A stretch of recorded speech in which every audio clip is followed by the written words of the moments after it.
Bienvenidos a The Abandoned Forest Temple, un espacio sereno donde las enseñanzas inmortales de los maestros de la tradición del bosque de Tailandia se comparten con el mundo en inglés y español.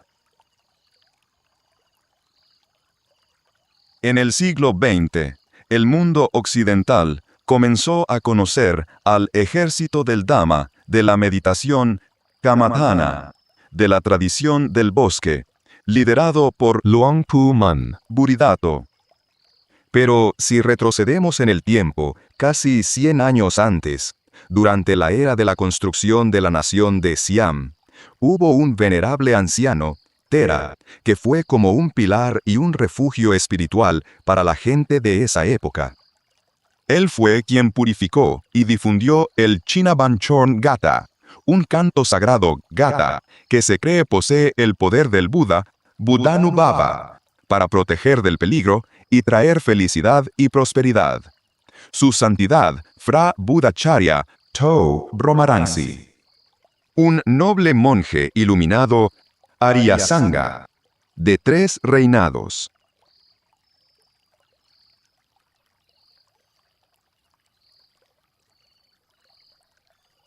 Año 1775. En la época del gran general conocido como Chao Phraya Chakri, quien más tarde sería entronizado como el primer rey de la dinastía Chakri, Su Majestad el rey Phra Phuteyotpha Chulalok, o Rama I, dirigió sus ejércitos a la batalla en la ciudad de Kamphaeng Phet para hacer frente a la feroz invasión birmana de Siam.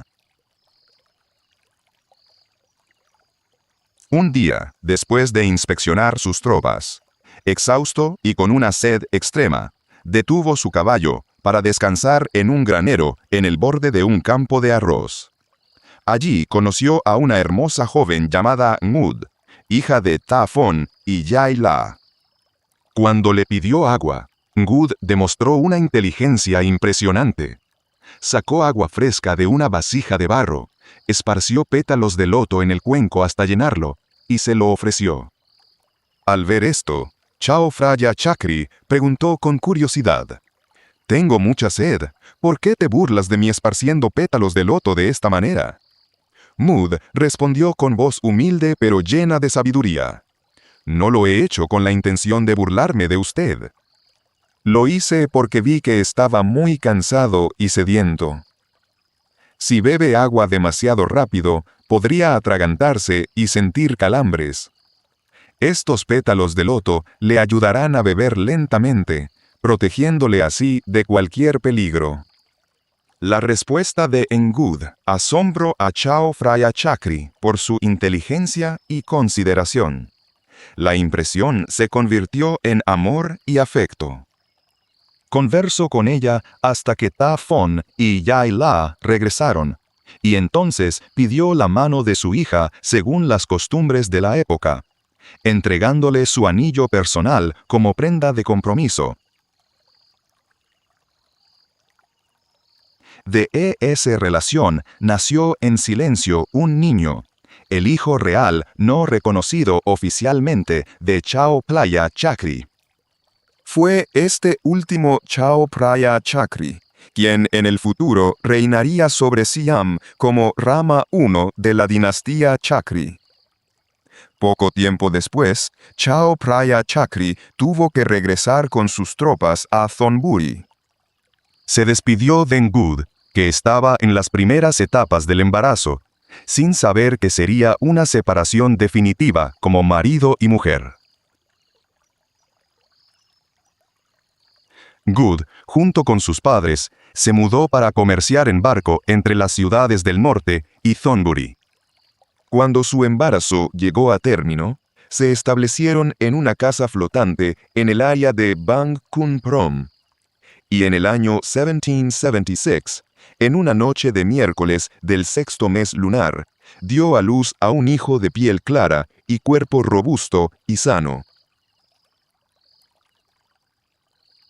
Cuando el bebé tenía aproximadamente un mes, la gente notó 2 características peculiares: un solo hueso en el brazo y una gran marca de nacimiento negra en medio de la espalda. Los diversos comentarios preocuparon enormemente a Anyud, la madre. Temiendo por el destino de su hijo, decidió ofrecerlo como discípulo a un venerable monje de gran virtud. Y le aconsejaron que fuera a ver a Luang Por Khao del templo Wat Bang Lampu Bon. Esa tarde, al encontrarse con el maestro Kheu, este examinó al bebé y profetizó: este niño posee una inteligencia aguda, una gran perseverancia y paciencia. En el futuro llegará a ser una gran figura, un experto en todas las ciencias. Tendrá muchos seguidores y un alto estatus, y vivirá una larga vida. El maestro aceptó al bebé como su hijo adoptivo, pero le pidió a Angud que lo cuidara hasta que cumpliera los 3 años. A los 3 meses se celebró la ceremonia tradicional de afeitarle el primer cabello. Después, la familia de Angud se trasladó a la ciudad de Phichit.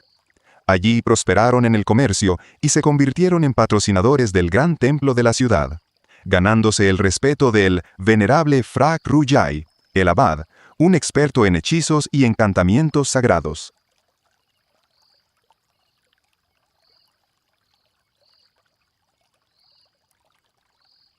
En el año 1795, cuando el joven To cumplió 7 años, su madre lo llevó para que fuera discípulo y estudiara con el respetado abad del gran templo de Phichit, conocido como Venerable Phra Kruyai de Phichit, para aprender diversas materias.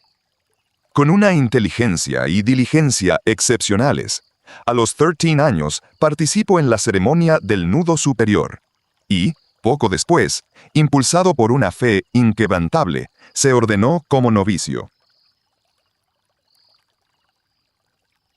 Como el novicio To, se dedicó a estudiar la doctrina y la disciplina Dhamma Vinaya y las escrituras de gramática Pali de nivel superior hasta dominarlas. Además del conocimiento del estudio de la doctrina Pariyatidhamma, el venerable Phra Kruyai también le enseñó amablemente diversos encantamientos y hechizos, tanto para la protección como para atraer la benevolencia, los cuales el novicio To aprendió y practicó hasta volverse diestro. A los 15 años, después de 3 años como novicio, sintió un fuerte deseo de estudiar las escrituras del Dhamma a un nivel aún más alto. Cuando Phra Kruyai conoció su intención, admitió que las escrituras avanzadas estaban más allá de su experiencia. Viendo la inteligencia y determinación del novicio To, no quiso retenerlo. Le aconsejó amablemente que fuera a estudiar con el venerable maestro del templo de la ciudad de Chainatburi, un erudito en ese campo. El novicio To se llenó de alegría. Regresó a pedir permiso a su familia, que estuvo de acuerdo y comenzó a preparar el viaje hacia la ciudad de Chainatburi. Este viaje estuvo marcado por un acontecimiento asombroso, un indicio del mérito y las perfecciones Punya Parami, acumulados por el joven novicio.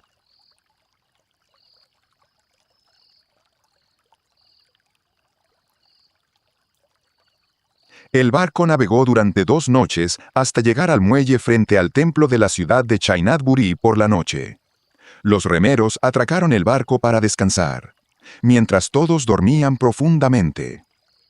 Al amanecer, los aldeanos que vivían a la orilla del río se quedaron aterrados al ver un cocodrilo enorme salir del agua. Se deslizó hasta la proa del barco, donde uno de los remeros dormía, con la intención de arrastrarlo para devorarlo. Los gritos despertaron a todos en el barco. Los otros 2 remeros se apresuraron a ayudar a sacar a su amigo de las fauces de la muerte. Pero entonces ocurrió algo desconcertante.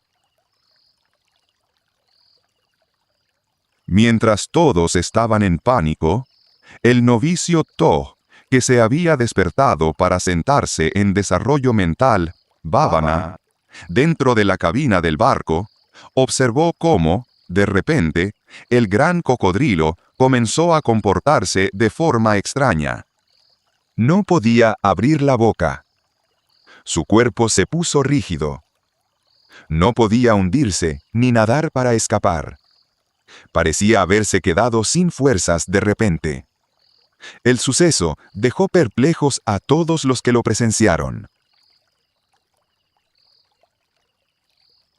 Al llegar a la ciudad de Chainatburi, el venerable jefe del distrito monástico, reconociendo el elevado destino y mérito del novicio To, lo aceptó gustosamente como discípulo. El novicio To permaneció allí estudiando el estudio de la doctrina durante 3 años completos. Con diligencia, adquirió un profundo conocimiento de la doctrina y la disciplina. Sin embargo, con el deseo de profundizar aún más en sus estudios, a los 18 años se despidió del venerable maestro para viajar a Bangkok. El maestro lo apoyó y lo envió de regreso con su familia en Phichit para que se preparara. Tras despedirse de la gente que tanto lo quería, en el año 1793, su abuelo Ta Phon lo llevó a Bangkok, regresando al cuidado del maestro Keu en Wat Bang Lampu Bon. Cuando el maestro Kao se enteró de la sincera intención del novicio To de continuar sus estudios, se alegró enormemente, viendo que su profecía del pasado se había hecho realidad. Llevó al novicio To a ser discípulo de un erudito real para que estudiara a un nivel superior. Con su hermosa conducta e inteligencia, se ganó el afecto de maestros y altos funcionarios, quienes se convirtieron en sus patrocinadores. Su fama por dar sermones sobre el Dhamma se extendió por todas partes, pero él permaneció enfocado en el estudio y la práctica. Finalmente, sus patrocinadores nobles acordaron que este novicio de gran intelecto debía ser presentado al príncipe Itzarasunthon, el hijo real de Rama I, quien en el futuro ascendería al trono como Rama II.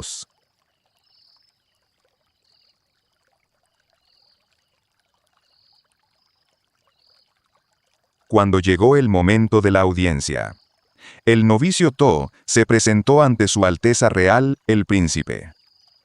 Tan pronto como el príncipe vio al novicio, de apariencia noble y elegante, llevando el cinturón especial que era un regalo real, sintió un gran afecto por él. El príncipe conversó con él y le preguntó sobre su edad y sus padres. Al conocer su verdadero origen por las respuestas del novicio, su afecto creció aún más. Lo tomó bajo su patrocinio y dispuso que se trasladara para residir en el templo Mahathat, para estudiar el Dhamma directamente con el Patriarca Supremo. A partir de entonces, el novicio To se convirtió en un novicio real y estudió el estudio de la doctrina hasta alcanzar un dominio aún mayor. En el año 1797, al cumplir los 21 años, Su Alteza Real, el Príncipe, ordenó que se llevara a cabo una ceremonia de ordenación, Upasampada, con todos los honores reales. Recibió el nombre monástico de From Marangsi, pero la gente continuó llamándolo Luang Por To.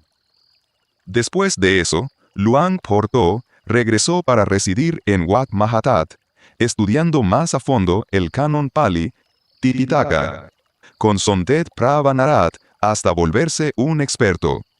Con su conducta ejemplar y sermones que cautivaban a los oyentes, su fama se extendió por todas partes. Más tarde, durante el reinado del rey Rama II, su antiguo patrocinador, se le otorgó el título monástico Samanasak de Fra Mahato, junto con una barcaza real para sus viajes para enseñar el Dhamma. Fue durante este período que Luang Por Tho tuvo la oportunidad de enseñar la escritura Khmer y las escrituras Pali al gran príncipe o príncipe Mongkut, quien más tarde se convertiría en el rey Mongkut Rama IV cuando se ordenó como novicio y monje.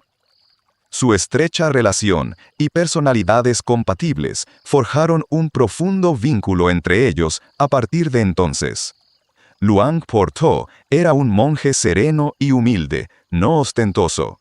Vivía una vida sencilla y apartada, dedicado firmemente a la práctica de la meditación. Así fue durante más de 25 years, durante el reinado del rey Rama III, hasta que el reino cambió una vez más.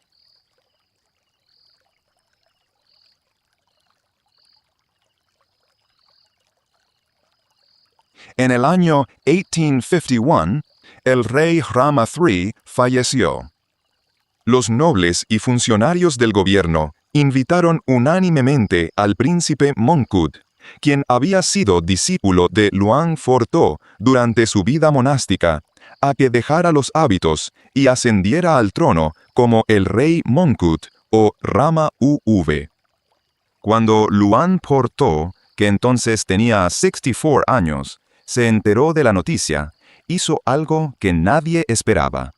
Se marchó a realizar prácticas ascéticas dhutanga, desapareciendo silenciosamente del templo.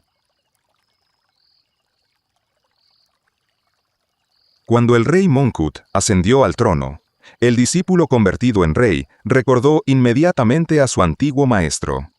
Ordenó que buscaran a Maha Tho, pero nadie pudo encontrarlo. A medida que pasaban los días, el rey se enfadaba cada vez más con el Departamento de Asuntos Religiosos. Number puede volar, no puede excavar bajo tierra, ni siquiera puede romper los muros del universo para escapar, declaró el rey.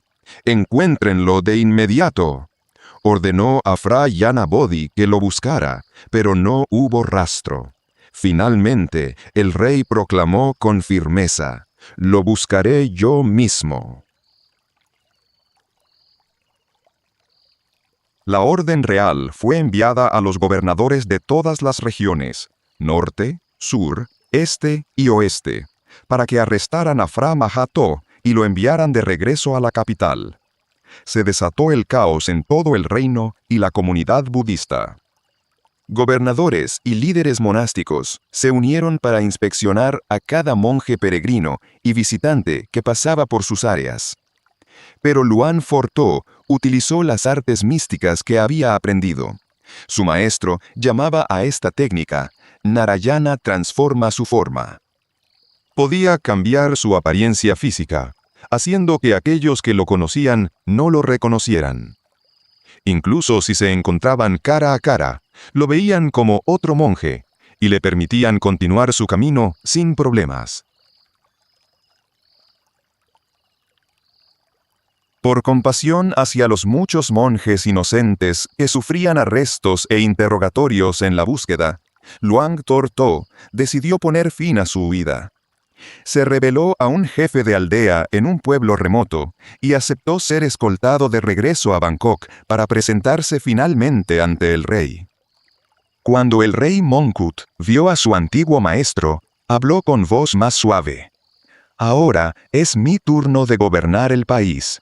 Debes ayudarme a nutrir el budismo juntos».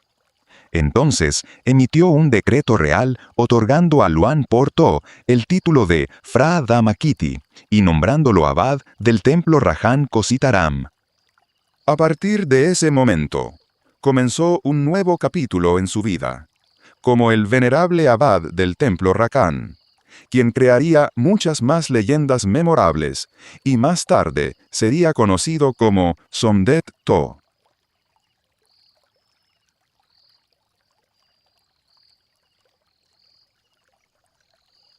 Cuando Luang Por Tho, ahora con su nuevo título de Phra Dhammakiti, se convirtió en el abad del templo Rajan Kositaram, demostró una profunda sabiduría y métodos únicos para resolver problemas.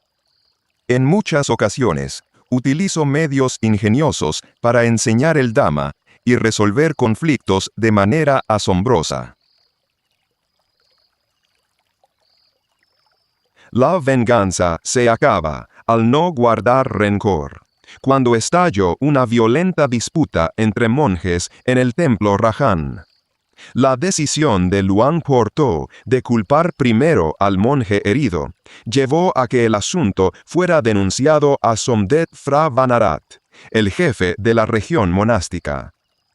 Fue convocado para ser interrogado sobre sus razones. Allí, Luang Por To explicó su razonamiento. Dije eso porque sé muy bien que ese monje agredió al otro en una vida anterior, pero no lo recuerda. Por aferrarse al orgullo, su cabeza resultó herida. Cuando Somdet Phra Vanarat le pidió pruebas, Luang Por To citó la palabra del Buda, Buddha Vachana, como su testigo, diciendo, lo sé según el dicho del Buda, Nahi Verena Verani Samantita Kudachanam, que significa, el odio nunca se apacigua con el odio solo se apacigua con el no odio. Esta es la enseñanza del Buda, que me lo dice. Es el testigo que me permite saber que para que las personas se hagan daño, debe haber una deuda kármica entre ellas. Por eso me atreví a decir, tú lo golpeaste primero. Con este profundo razonamiento, Somdet Phra Vanarat le otorgó la autoridad para juzgar el caso. Luang Por To luego llamó a los dos monjes y les enseñó sobre el perdón, resolviendo la disputa pacíficamente. Asumió la responsabilidad como abad por no haberlos instruido adecuadamente, lo que llevó a que todas las partes se reconciliaran, admirando su sabiduría.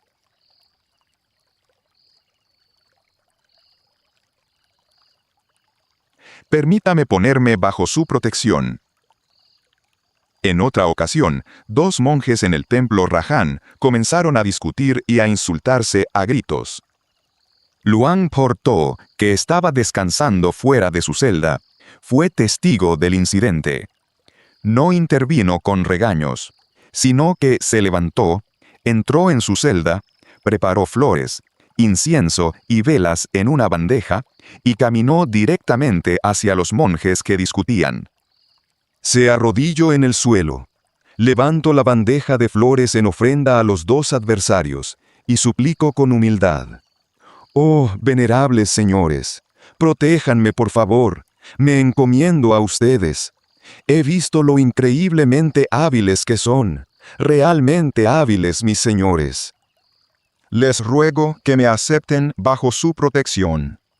Su acción y extrema humildad sorprendieron a los dos monjes y los hicieron volver en sí. Inmediatamente dejaron de discutir, se arrodillaron y se postraron ante Luang Por To. Pero Luang Por To se postró en respuesta, creando una escena en la que los tres monjes se postraban unos ante otros. Finalmente, todo el conflicto se disolvió, transformándose en respeto mutuo.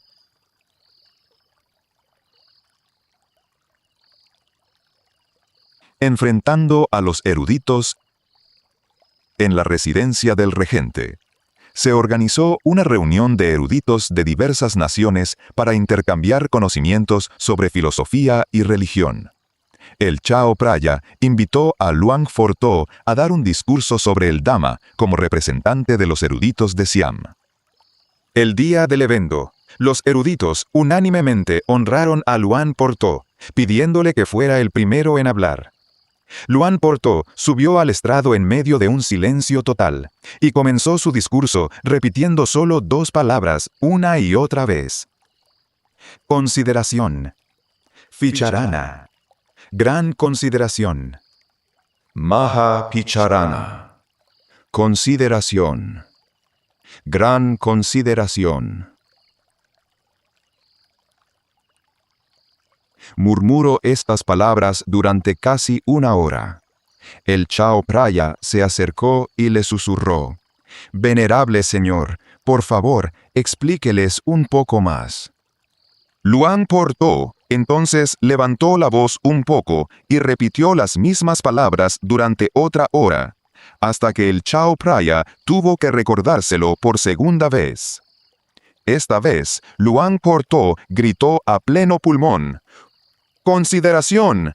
¡Gran consideración! Y luego explicó: ya sean los asuntos del mundo, de la nación, de la religión o cualquier empresa, el éxito se logra a través de la consideración. Uno debe considerar en etapas, desde lo burdo hasta lo sutil, hasta llegar al núcleo del asunto, de manera exhaustiva y cuidadosa. Entonces, todos conocerán por sí mismos el mérito y el demérito, el beneficio propio y el de los demás. Aquellos con poca atención y poca sabiduría, que consideran solo superficialmente, solo sabrán superficialmente. Pero quien use una profunda sabiduría para considerar hasta el final, sin cerrar los ojos ni ser crédulo, esa persona verá los resultados claramente por sí misma. Así es. Cuando termino de hablar, bajo del estrado. Los eruditos de otras naciones permanecieron en silencio. Nadie se atrevió a subir a expresar sus propias ideas después de él, porque la única palabra, consideración, había abarcado la esencia de todas las cosas. La reunión tuvo que terminar ese día. Una parábola del Nirvana. Con su mérito espiritual y su profunda sabiduría, Sondet To se convirtió en un refugio intelectual para la gente de su tiempo. En una ocasión, durante una conversación sobre el Dhamma, alguien planteó el tema del Nirvana, Nibbana, preguntando cuál es su verdadera naturaleza. Algunos lo traducen como cese, otros como liberación de las ataduras, y otros como la no reencarnación después de la muerte. La variedad de significados causaba confusión, dificultando la comprensión de su verdadero estado. Sondet To respondió con humildad que él mismo nunca había alcanzado el reino del Nirvana, por lo que no podía describirlo claramente. Sin embargo, ofrecería una parábola para ayudar a comprenderlo a través de la razón y la lógica. Contó un cuento a modo de comparación. Había dos jóvenes hermanas, y ambas deseaban mucho casarse y tener un esposo. Un día, la afortunada hermana mayor se casó primero. Así que la hermana menor fue a visitarla y le preguntó con gran curiosidad: «Hermanita, eso de dormir y convivir con tu esposo, ¿cómo es exactamente la felicidad, la diversión y la alegría? Por favor, cuéntamelo». La hermana mayor, a pesar de experimentar una felicidad inmensa, no encontraba palabras para describir esa sensación placentera de manera que su hermana pudiera entender. Así que simplemente respondió: «Hermanita, el día que tengas tu propio esposo, lo sabrás por ti misma, y no necesitarás volver a preguntarme». Poco tiempo después, la hermana menor se casó como deseaba. Al encontrarse de nuevo con su hermana mayor, ésta le preguntó: «¿Y bien, hermanita? ¿Ahora sabes cómo es el sabor de la vida conyugal?». La hermana menor solo pudo sonreír tímidamente y responder: «No te burles de mi hermana». Y ambas rieron juntas, porque ahora ambas habían experimentado por sí mismas el sabor de la vida de casadas. Sondet To concluyó que el nirvana es un estado de felicidad suprema y pura, ekanta paramasuka, que solo el practicante de la doctrina puede experimentar personalmente, pachatam, y no puede ser descrito completamente a aquellos que aún no lo han alcanzado, al igual que las dos hermanas de la historia, que solo comprendieron la felicidad de la vida matrimonial cuando la vivieron ellas mismas. Enfrentando el mar furioso. Una vez, durante un viaje real para celebrar la consagración del palacio en la colina de Mahai Sawan, en la ciudad de Phetchaburi, Luang Por Tho fue invitado a acompañarlos. Viajó en un barco de 4 remos, partiendo desde la desembocadura del río en Ban Leam. Ese día, el mar estaba extremadamente agitado, una condición que los lugareños llamaban el mar furioso. Las olas y el viento eran tan violentos que los aldeanos le suplicaron preocupados: «Venerable señor, no salga, el barco se hundirá y morirá». Pero Luang Por Tho respondió con calma: «Vamos, vamos». Se paró en la proa del barco, usando solo un abanico de hoja de palma en su mano, que movía lentamente hacia adelante. Entonces ocurrió un fenómeno asombroso. Frente a su barco, las olas y el viento enfurecidos se apaciguaron, formando un canal de agua completamente liso, como si remaran en un canal tranquilo. Mientras tanto, a ambos lados del barco, las olas seguían siendo tan altas como murallas de agua. El monje asistente que viajaba con él en esa ocasión relató más tarde que fue una escena a la vez milagrosa y aterradora. Pero Luang Por Tho permaneció de pie, moviendo el abanico con calma e impasible, hasta que el barco pudo atravesar con seguridad el mar furioso y entrar en la desembocadura del río de Phetchaburi, inspirando una profunda fe y reverencia en los aldeanos y nobles que presenciaron el evento ese día. Pistas de lotería. Además de las historias venerables, hay otra faceta de la leyenda de Som Det Tho que muestra la asombrosa conexión que tenía con la vida de la gente común: las historias sobre dar buena fortuna.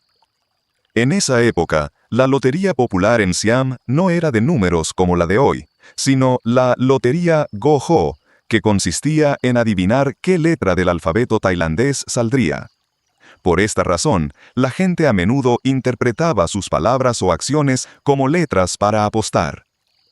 Y cuando se trataba de Som Det Tho, a menudo acertaban el premio.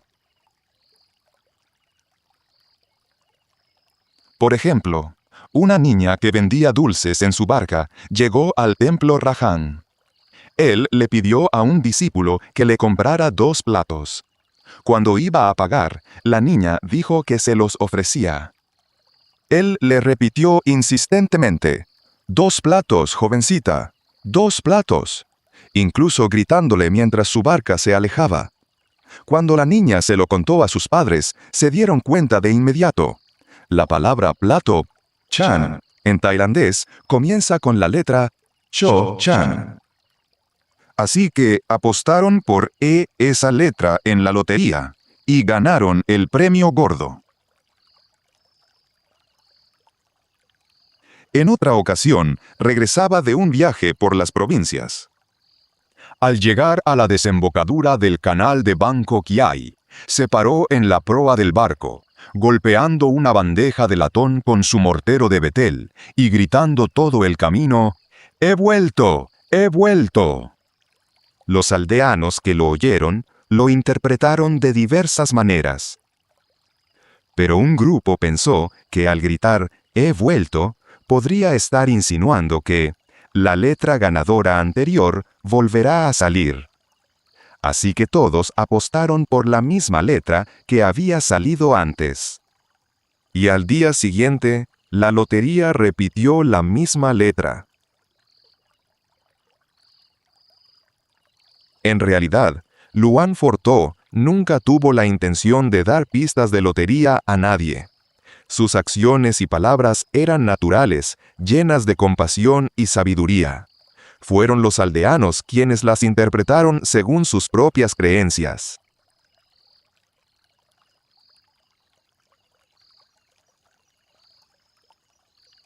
Sometiendo a Mae Nak Prakanong. La historia más legendaria que habla de su compasión es, sin duda, el incidente de Someter a Mae Nak Prakanong.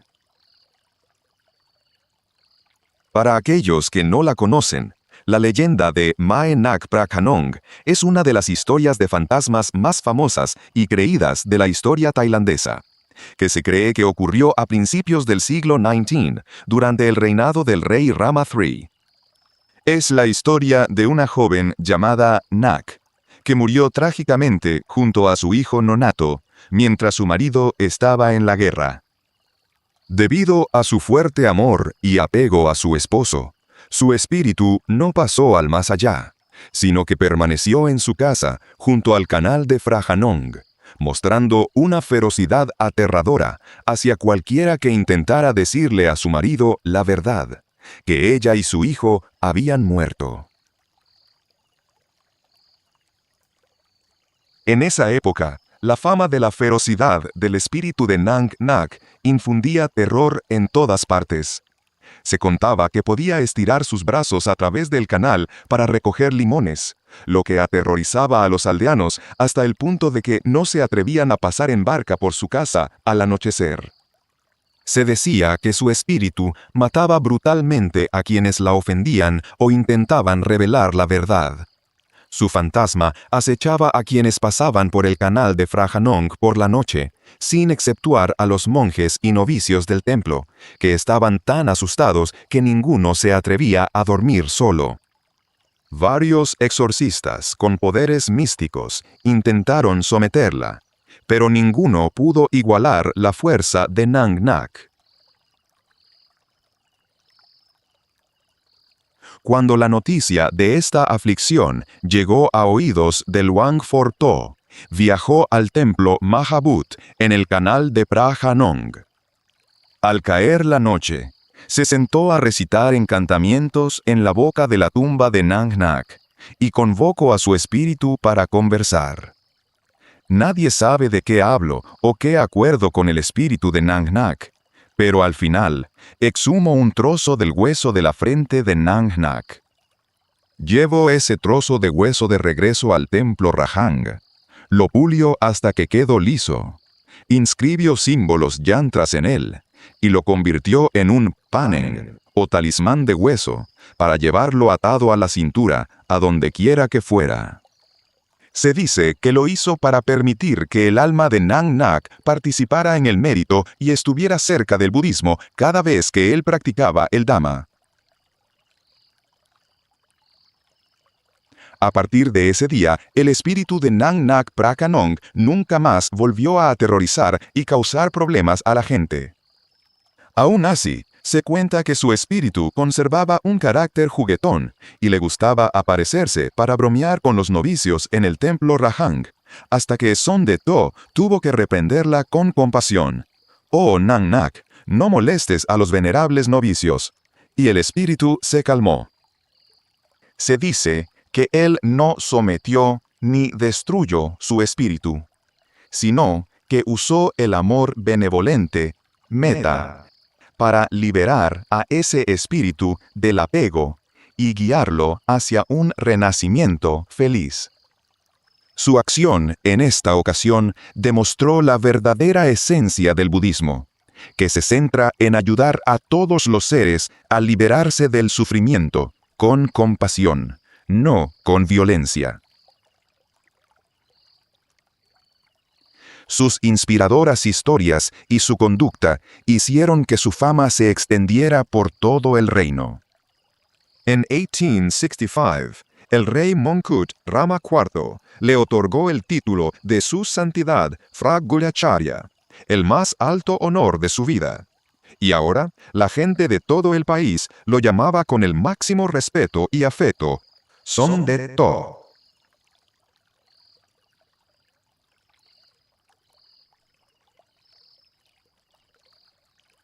A pesar de recibir el más alto título monástico, Somdet Tog continuó viviendo con sencillez y humildad. Siguió saliendo en su ronda de limosnas, Pindapata, por sí mismo.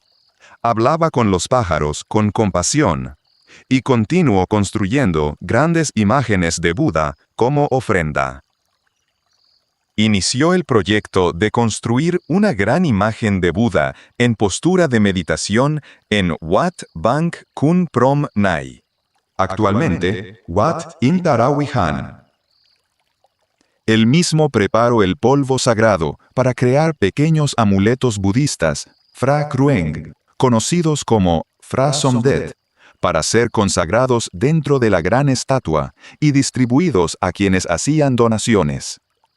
Sus amuletos estaban hechos de varios materiales sagrados, como concha de ostra en polvo, polvo de incienso, polen de flores y, lo más importante, los 5 tipos de polvo sagrado que él mismo preparaba: Phong Pataman, Phong Itiye, Phong Maharai, Phong Futakun y Phong Trinisinghe. Hacía los amuletos todos los días con perseverancia, mientras la construcción de la gran imagen de Buda tomaba forma gradualmente. Hasta que, en el año 1868, el rey Mongkut falleció. Cuando Somdet To se enteró de la noticia, caminó llorando alrededor del templo Rajan, murmurando: «La diversión ha terminado. Esta vez, la diversión ha terminado». Era una expresión de su profundo duelo por el monarca que había sido tanto su discípulo como su patrón durante toda su vida. Aunque el reino pasó al reinado del rey Chulalongkorn, Rama V, el monarca que modernizó Siam, Somdet To siguió siendo un pilar espiritual inquebrantable para la nación. Continuó con su vida y sus deberes religiosos con determinación, a pesar de que su cuerpo envejecía con el tiempo. Finalmente, en el 5º mes lunar del año del mono, en 1872, mientras Somdet To inspeccionaba la construcción de la gran estatua de Buda en Wat Bang Khun Prom Nai, cayó enfermo debido a su avanzada edad y alcanzó el fallecimiento, Maranatha Baba, pacíficamente en la gran sala de ese mismo templo. Vivió un total de 84 años. Sirvió como abad del templo Rakhang Kositaram durante 21 años y ostentó el título de Su Santidad Phra Buddhacharya durante 7 años. La noticia del fallecimiento de Somdet To trajo una inmensa tristeza y duelo a la gente de todo el reino. El día en que su cuerpo fue trasladado de regreso al templo Rajan, personas de todas las clases sociales, desde la realeza y los nobles hasta la gente común, acudieron en masa para despedir su espíritu, llenando las orillas del río Chao Phraya. Fue una imagen que demostró el inmenso amor y la fe que el público sentía por el venerable monje que había sido como una luz guía para la nación de Siam. Aunque el cuerpo de su santidad Phra Buddhacharya To Promarransi ha cesado según la ley de las 3 características de la existencia, Tilakkhana, su bondad, sus enseñanzas, su conducta y sus asombrosas historias siguen vivos en los corazones de los budistas Buddha Sasanika, tailandeses, hasta el día de hoy. Los amuletos Phra Somdet, que creo se han convertido en los objetos sagrados más venerados y codiciados. Y lo más importante, la esencia de la sabiduría y la compasión que demostró a través de sus acciones a lo largo de su vida, se ha convertido en un legado invaluable que continúa guiando a las personas por el camino de la bondad. Para siempre. Si el Dhamma de hoy ha sido de beneficio, por favor, presione seguir o suscribirse para no perderse las futuras charlas de Dhamma. También puede apoyarnos adicionalmente y encontrar los enlaces para ver la versión en video o escuchar el formato de solo audio para su mayor comodidad en la caja de descripción. Que todos compartan el mérito de esta virtuosa escucha. Que todos seáis felices y prosperéis en el Dhamma. Sadhu.